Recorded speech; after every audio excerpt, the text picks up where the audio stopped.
Quando Deus dá a mensagem do Apocalipse também a João, a situação é muito difícil.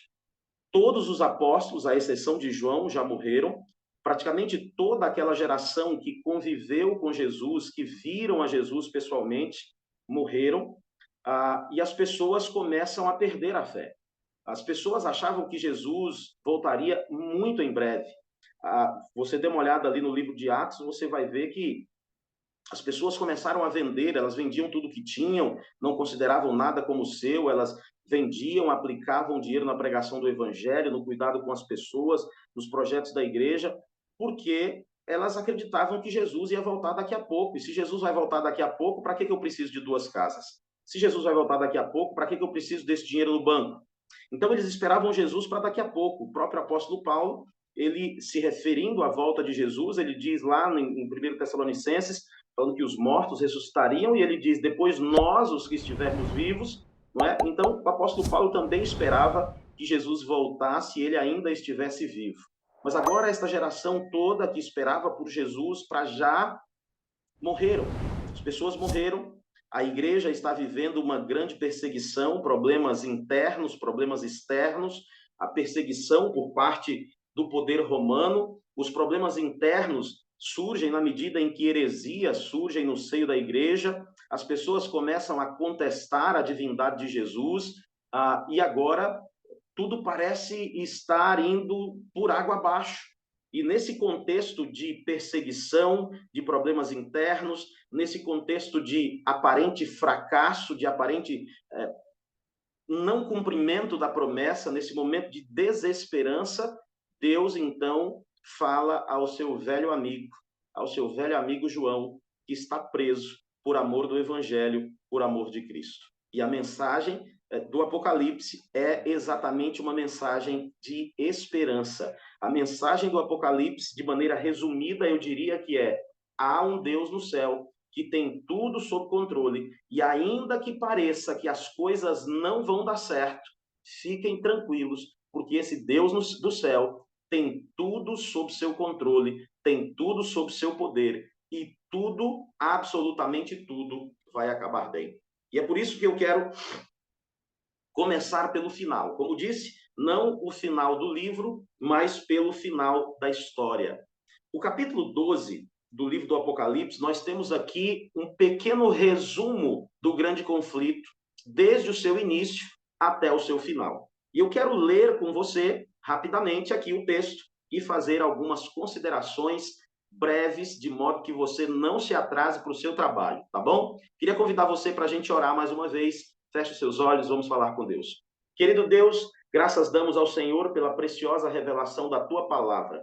Graças damos porque nela encontramos conhecimento, mas encontramos, sobretudo, esperança. Encontramos, sobretudo, um Deus poderoso, grandioso, que tem o mundo, o universo e a nossa vida sob suas mãos. Queremos pedir que nesses minutos que se seguem e que ao longo desta semana o Senhor nos fale ao coração por meio da Tua palavra, especialmente através do livro do Apocalipse, o qual iremos estudar alguns textos nesta semana. Abençoe os nossos telespectadores, abençoe a cada família, os pedidos que aqui foram feitos, e peço mais uma vez, fale ao nosso coração. Oramos em nome do Senhor Jesus. Amém, Senhor. Amém. Muito bem. O livro do Apocalipse, como disse, então, é um livro muito especial. Muita gente tem medo do Apocalipse, mas ele é o livro da esperança. É o livro que nos apresenta o final. E aqui no capítulo 12, como disse há pouco, nós temos um breve resumo do grande conflito. E se a gente fosse colocar as coisas aqui na ordem cronológica, talvez a gente começaria a ler, então, pelo verso 7. E o verso 7 diz que houve peleja no céu. Miguel e os seus anjos pelejaram contra o dragão. Também pelejaram o dragão e os seus anjos. Todavia não prevaleceram, nem mais se achou no céu o lugar deles. E foi expulso o grande dragão, a antiga serpente, que se chama Diabo e Satanás, o sedutor de todo mundo. Sim, foi atirado para a terra, e com ele os seus anjos. E no verso 4, nós temos uma informação importante sobre a quantidade dos anjos do céu que ele conseguiu trazer com ele. Diz o verso 4 que a sua cauda, a cauda do dragão aqui, arrastava a terça parte das estrelas do céu. numa referência à terça parte dos anjos do céu. Na verdade, com o seu comércio, a senhora White disse que ele consegue convencer um número muito maior de anjos do céu. Mas, durante o processo, durante a guerra que houve no céu, muitos deles se arrependem, retrocedem, voltam sua fidelidade para Deus, e Satanás acaba sendo expulso de lá. O anjo de luz, o portador de luz, Lúcifer, acaba se tornando o adversário, o diabo e Satanás, e sendo expulso do céu, deste lugar perfeito, da presença de um Deus perfeito, e traz consigo a terça parte dos anjos.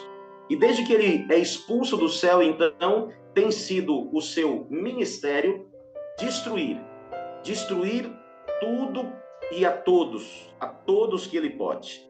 Ele foi derrotado nessa batalha no céu, sabendo que não pode prevalecer em batalha contra o próprio Deus, uma vez que Miguel aqui é a pessoa de nosso Senhor Jesus Cristo, e o nome Miguel significa quem é como Deus. E nós vemos aqui, eu costumo dizer que o senso de humor de Deus. Uma vez que Satanás queria ser igual a Deus, como diz o profeta Isaías, como diz o profeta Ezequiel, Jesus, então, ao guerrear com ele, ele se apresenta com um nome que é uma pergunta. Quem é como Deus? Você quer ser como Deus? Quem é como Deus vai lutar com você, então. Então, sabendo que ele está derrotado, sabendo que ele não pode fazer nada contra Deus, ele agora busca atacar aqueles a quem Deus ama. Você que é pai, sabe melhor do que eu, que não sou, que é melhor que mexa com você do que mexa com seus filhos. O pastor Vandelis tem duas moças, e certamente que se quiser machucar o pastor Vandelis, não bata no rosto dele. Se você bater no rosto dele, você vai feri-lo menos do que se atingir as suas filhas. Sabendo disso, Satanás, então, tem buscado perseguir os filhos de Deus. E tem sido assim desde o início. Desde o início, a coisa tem sido assim. O texto aqui, ele descreve algumas ações perseguidoras de Satanás com respeito ao povo de Deus. E mesmo o Messias, quando nasceu aqui, ele não poupou esforços para buscar destruir o Messias. E aqui, no verso 4, é dito na segunda parte que o dragão se deteve em frente da mulher que estava para dar à luz, a fim de lhe devorar o filho quando nascesse. Nasceu-lhe, pois, um filho varão, que há de reger todas as nações com cetro de ferro. E aqui nós temos uma referência ao Messias. E aqui nós temos uma referência à tentativa de Satanás, através de Herodes, de matar o menino Jesus, quando ele ordena que todas as crianças de 2 anos para baixo sejam mortas ali na região da cidade de Belém. Mas o texto diz que o filho foi arrebatado para Deus até o seu trono. A mulher, porém, fugiu para o deserto, onde Deus lhe havia preparado lugar para que nele a sustentem durante 1260 dias. Nós temos aqui referência ao período de perseguição do fiel povo de Deus, que durou até 1798. Satanás tem procurado perseguir desde o início. Desde o início, ele tem buscado fazer de tudo para atingir o povo de Deus, para destruir o povo de Deus. Aqui nós temos nesse texto também referência à perseguição do povo, nós temos aqui referência também à referência à intervenção divina para proteger o seu povo. No verso 14, nós lemos: e foram dadas à mulher as 2 asas da grande águia, para que voasse até o deserto, ao seu lugar, aí onde é sustentada um tempo, tempos e metade de um tempo, fora da vista da serpente. Durante muitos anos, durante a Idade Média, o fiel povo de Deus, a pequena igreja de Deus, o remanescente, viveu escondido pelos montes, pelas cavernas, pelos desertos, mas Deus, de maneira miraculosa, de maneira sobrenatural, protegeu o seu povo e preservou a sua palavra para que ela chegasse até nós. E você que conhece um pouco da Bíblia, conhece um pouco das profecias, sabe que vem chegando o dia em que esse poder estará de novo perseguindo o povo de Deus, buscando destruir, matar, exatamente como fez no passado. Mas eu quero, o centro da minha meditação, da mensagem que quero deixar com você nesta manhã de segunda-feira, está no versículo 11. O capítulo 12, ele descreve a luta de Satanás contra Deus, contra o povo de Deus, desde o início, desde a sua rebelião no céu. Mas a Bíblia percorre aqui o capítulo 12, a perseguição dele a Jesus Cristo, a tentativa dele de matar Jesus, a perseguição ao remanescente durante os 1260 anos de perseguição, mas a Bíblia diz aqui também que o final será um final glorioso, um final vitorioso. Como disse para você, eu queria começar nesta manhã do início da semana, com o final. E o final do Apocalipse. Alguns autores dizem que está exatamente aqui no meio, no capítulo 12, o versículo 11, onde, se referindo ao povo de Deus, é dito que eles, pois, o venceram por causa do sangue do Cordeiro, por causa da palavra e do testemunho que deram, e mesmo em face da morte, não amaram a própria vida. Queridos, o diabo tem feito de tudo para destruir tudo e todo aquele que procura viver de acordo com a vontade de Deus e nortear a sua vida pela palavra de Deus. Mas eu preciso que você saia daqui sabendo, sem nenhuma dúvida, de que a vitória é certa. A Bíblia diz aqui, no verso 11, que eles, pois, o venceram. A vitória é certa. Mas eu preciso que você se lembre que a vitória é certa, não por seus méritos, não porque você é bom, não porque você devolve o dízimo, guarda o sábado, porque você ajuda os pobres, porque você vai à igreja, ou porque você levantou às 4 horas da manhã para orar e estudar a Bíblia antes de entrar nessa live. Aqui diz que a vitória é certa, que nós já somos vitoriosos, mas aqui nos apresenta também as razões da vitória. E é dito que eles, pois, o venceram. Primeiro, por causa do sangue do Cordeiro. A vitória é nossa através dos méritos de Cristo Jesus. A vitória é nossa, é minha e sua, a partir do momento que eu aceito a Cristo como meu Salvador, a partir do momento que eu lavo as minhas vestes no sangue do Cordeiro. Este é o primeiro passo para que eu possa, então, desfrutar da vitória. Mas há um outro motivo, e é dito que eles venceram não apenas pelo sangue do Cordeiro, não apenas por causa do sangue do Cordeiro, mas também por causa da palavra, do testemunho que deram. Por causa da palavra do testemunho que deram. E como no grego não há pontuação, não tem vírgula ali, quem sabe aqui não está dizendo por causa do sangue do Cordeiro, por causa da palavra, e também por causa do testemunho que deram, como sendo algo separado. Queridos, você já é vitorioso, desde que você lave as suas vestes no sangue do Cordeiro, desde que você viva pela palavra de Deus, desde que vivendo pela palavra de Deus, você dê bom testemunho, a sua vida seja um poderoso sermão. Significa dizer não que você é salvo por isso, mas significa dizer que salvo por Jesus, lavada as suas vestes no sangue do Cordeiro, a partir daí você deve permanecer salvo pelo poder do Espírito Santo, vivendo de acordo com a sua palavra. E ao viver de acordo com a sua palavra, a sua vida será um poderoso sermão, a sua vida será um poderoso testemunho em favor de Cristo, do Cordeiro de Deus. E por fim, é dito que os vitoriosos não apenas lavaram as suas vestes no sangue, não apenas viveram pela palavra e deram bom testemunho, mas é dito que eles, em face da morte, não amaram a própria vida. A vitória é sua, mas você precisa amar a Deus mais do que a própria vida. A vitória é sua, mas você precisa lavar as vestes no sangue do Cordeiro. A vitória é sua, mas você precisa viver pela palavra. A vitória é sua, mas a sua vida precisa ser um sermão poderoso, pregado todos os dias e em todos os lugares. A vitória é sua, mas você precisa amar a Jesus mais do que a própria vida.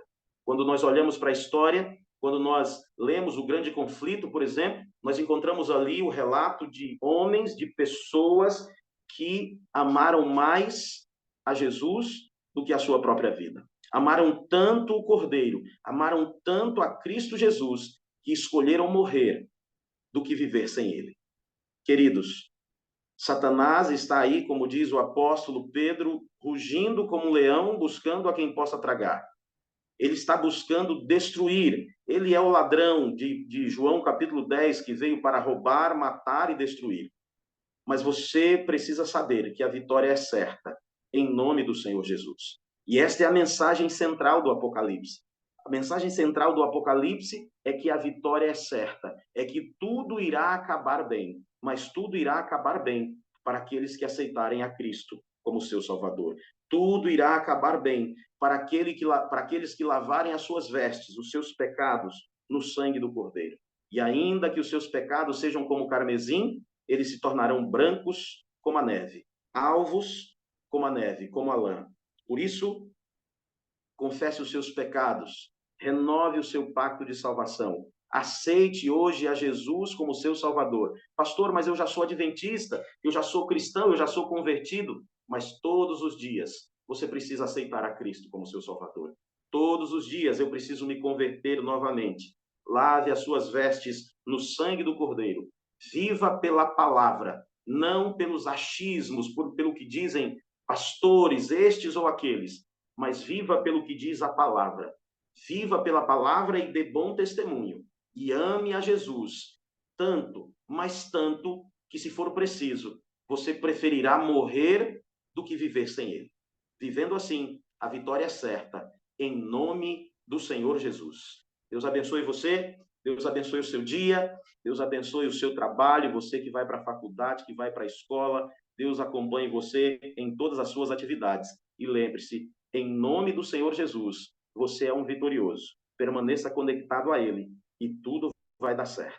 Esta é a mensagem central do Apocalipse. E esta é a mensagem que eu quero deixar para você no seu coração. Oremos. Querido Deus, obrigado pela mensagem da tua palavra. Obrigado porque o Senhor nos deu uma mensagem especial através dos servos do Senhor, os profetas do passado.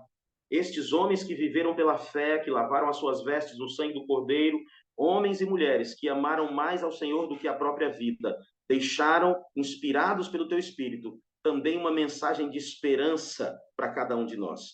E agora nós acabamos de ler na tua palavra, de meditar na palavra do Senhor, e fomos relembrados de que a vitória é certa, de que somos vitoriosos, desde que lavemos as nossas vestes no sangue do Cordeiro.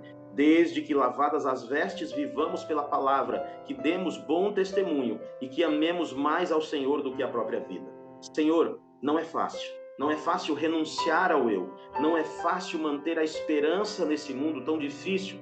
Não é fácil, ó Deus, continuar crendo quando pessoas que amamos têm a vida ceifada, quando o inimigo atinge a nossa família. Mas nós queremos pedir ao Senhor que nos ajude a continuar crendo, ó Deus. Nos ajude a continuar crendo em Jesus como nosso único e suficiente Salvador. Nos ajude a entender que ainda que a noite seja escura, ainda que o caminho seja estreito, ainda que as lágrimas impeçam que a gente enxergue claramente o caminho diante de nós, nos ajude a entender que o futuro está garantido, que a vitória é certa, e nos ajude a entender que muito em breve o Senhor Jesus virá para buscar aqueles que escolheram vencer ao seu lado, que escolheram compartilhar da vitória que ele conquistou na cruz.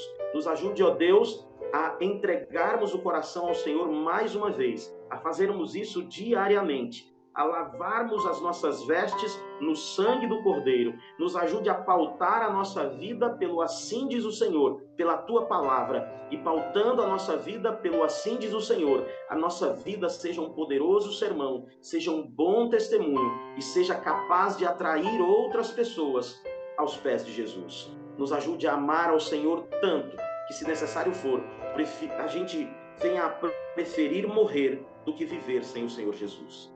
Querido Deus, os sinais à nossa volta gritam que o Senhor Jesus em breve voltará.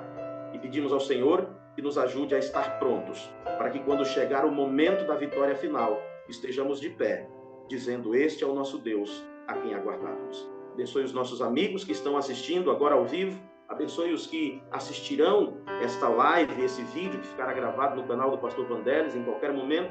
Que a mão do Senhor dirija a nossa vida, que o teu Espírito fale ao nosso coração. Esse é o nosso desejo. Oramos em nome do Senhor Jesus.